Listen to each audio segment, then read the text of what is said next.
ఎవరు గెలిచారు అక్కడ? బీటెక్ రవి. మరి బీటెక్ రవి ఎవరు? తెలుగుదేశం. మరి అంటే అవినాష్ రెడ్డికి బీటెక్ రవికి సంబంధం ఉన్నట్టేగా. అప్పుడు ఎలాగ జరుగుతుంది? అప్పుడు బీటెక్ రవి మటర్ చేయించాలా, అవినాష్ రెడ్డి చేయించాలా?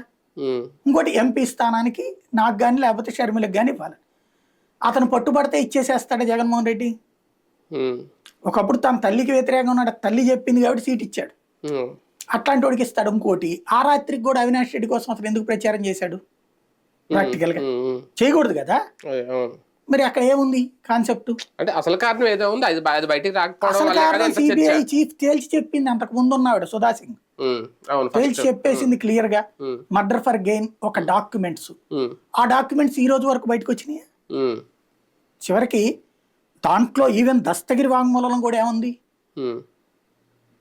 కాగితాలు ఎతుకుతున్నాం, ఏం ఎతుకుతున్నారా అన్నాడు.